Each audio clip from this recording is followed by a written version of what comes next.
Vamos! Yeah man, hongera sana Morocco kwa kuweza kupita hatua hii. Kiukweli mmeweza kutuheshimisha sana. Mimi ni tangu mwanzo nimesema asubuhi kwamba nitashabikia Morocco, lakini pia nitawasapoti Morocco kwa siku ya leo, kwa sababu wanacheza na watu ambao kiuhalisia hawakutakiwa hata kuwepo kabisa kwenye AFCON. Yaani ni timu ambayo haikutakiwa kuonekana kabisa AFCON kutokana na ambayo yanaendelea kwenye nchi yao.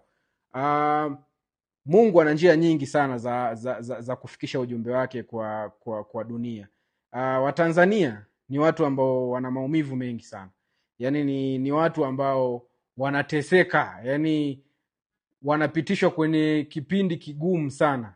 Lakini hii timu ambayo kiuhalisia ndo mfariji wa taifa imegeuka kuwa tawi la watu wanaotuumiza. Leo nataka niongee kidogo kuhusu chuki yetu inayoendelea kwenye dhidi ya timu ya taifa. Timu ya taifa last time imecheza, mimi nikiwa na passion kabisa ya kuishabikia. Ni game ambayo tulifuzu AFCON ile 2018 I think, na Uganda.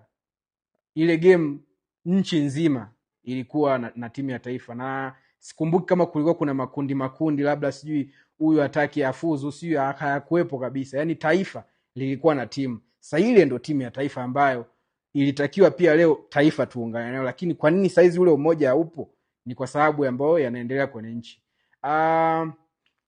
Kipindi kile nakumbuka AFCON tulicheza kwa mara ya kwanza, kuna goli tulifungwa na yule dogo Diakite wa Diata wa Senegal. Yule dogo tuliweza kumvamia kwenye mitandao ya kijamii mpaka tukaonekana sisi ni wabaguzi na nini. Ule umoja ile unity ya taifa ile. Kwa nini haipo saizi? Ni kwa sababu ya yanayoendelea kwenye nchi. Wachezaji wamechagua upande wa kuwa upande wa wanaotesa wananchi. Sasa wananchi ambao ndio wenye timu waona kama hawa ni wasaliti, unaanzaje kuwaunga mkono watu ambao wanatuumiza? Ndio kinachoendelea. So msitaki kujitoa akili kutaka kuaminisha kwamba baba Tanzania tumechanganyikiwa, tuipendi timu yetu. Vibaka hawa kina Jelson Msigwa hawa ndio ambao wametunyang'anya timu, wamejikabidhisha hao. Kifungwa goli sijui mama ametoa milioni 100, kifanya nini si mama sijui asante mama. Yaani umama mwingi kwa kusema hawa ni wanaume kweli au ni aje? Unajiuliza huyo mama huyo analipwa mshahara kiasi gani kiasi kwamba aweze kuwa anafanya hayo mama. Unajua huyo ni kodi zetu. Sasa kodi zetu zinakuja kutumika kisiasa kumfaidisha mtu fulani. Je, huyo mtu kisiasa anafanya nini? Anateka wapinzani, sio anateka wakosoaji wake, anaua, anapoteza, si watu wanaofungua vichwa vya Watanzania kina Polepole wanapotezwa, mpaka leo kina Mdudu wanapotezwa. Huyo mama huyo ndio ndaka sisi tumfurahie eti kwa mama. Huo senge atufanye. Asante sana Morocco. Leo mmeigeuza timu ya taifa ya Tanzania kugeuka wapigania haki. Timu imegeuka wanaharakati. Wanadai haki, wanataka penati. Hapo ndo penyewe Mungu ana njia nyingi sana. Nyie si mnasemaga amani ni bora, si amani nini? Leo kiko wapi leo? Leo amani na haki kipi cha muhimu? Leo timu nzima mmegeuka wanaharakati, timu nzima mmegeuka kina Sativa, wakina Maria Sarungi, wakina Mange. Mnataka haki. Hayo ndo maumivu tunayoyapitia sisi ambao tunadai haki. Sasa fikiria sisi tunanyimwa haki ya kuishi. Nyie mmenyimwa tu haki ya penati ambao mngefuza hapa, mngepata hapa milioni ngapi, si bilioni ngapi. Sisi tunanyimwa haki ya kuishi. Maumivu yake ni yapi? Ndugu zetu wanapigwa risasi, nyie mmekaa kimya tu, mnaendelea tu kutamba tu huko. Mama Gamonde amejitoa kidogo, ameonesha kuwa upande wa Tanzania kidogo. Nyie hata kuvaa kitambaa cheusi mmeshindwa. Mpo mbali kabisa. Yaani tarehe 29 amefanyika mpaka Marekani imeona. Nyie mpo kimya. Timu zenu masenge Kariakoo yamekaa kimya. Mtaka tuongee Yasi ameshinda. Huo uzalendo wa Kikuma haupo hapa. Haupo.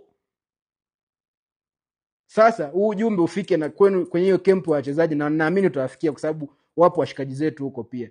Utawafikia. Msigwa na wewe mama yenu ndo ametufanya sisi hii timu.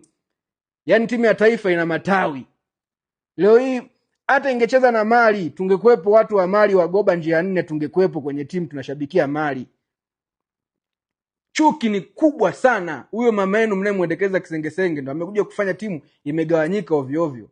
Hakuna unit kabisa. Yaani leo Taifa Stars inacheza, watu wanajadili mambo mengine, tunajua kushtuka tu saa moja game ya Taifa Stars ndo nini sasa. Kipindi hicho Taifa Stars inacheza, nchi inatulia. AFCON ile tumesimamisha mtandao, tunamshambulia dogo yule aliyetupiga chuma mpaka tunaonekana Taifa Stars wa Tanzania watu wabaguzi. Dogo tunamuita nyani, kila kitu likifanya tukaonekana wabaguzi. Sasa leo Taifa Stars anacheza, wengine ndio tunashangilia vibaya mno na tunagonga na jezi za Morocco mwanzo mwisho. Mimi jezi ya Taifa Stars sijai kuvaa. Maumivu hata kusema si niyo na Taifa Stars jezi, huo senge siwezi. Na yeyote anaye support hii timu ya Taifa Stars ni either anafaidika na utekaji unaoendelea kwenye nchi kwa namna moja direct au kwa njia ya pili. Hakuna njia nyingine. Huwezi kuwa unafurahia usenge unaofanya hawa jamaa. Huwezi kwetu unashabikia Taifa Stars alafu ufaidiki na hawa jamaa. Either wewe ndo akina Mafuele hao, au either wewe kuwepo kwa kina Mafuele kwenye madaraka wa kina Samia ndio wewe unapata ulaji wako. Kuna mawili, huwezi kukalia kimya haya mambo. Kwa hiyo timu ya taifa ni lazima inahusika na huu utekaji. Ndio maana tunaipinga na tutaendelea kuipinga mpaka itakapobadilika, kwa sababu inaendeshwa kwa kodi zetu. Ikibadilika kwa sababu tunaendesha kodi zetu, tutaipenda. Ila huu usenge unaoendelea, hapana. Never. Asante Morocco, mmeweza kutuma ujumbe wa haki.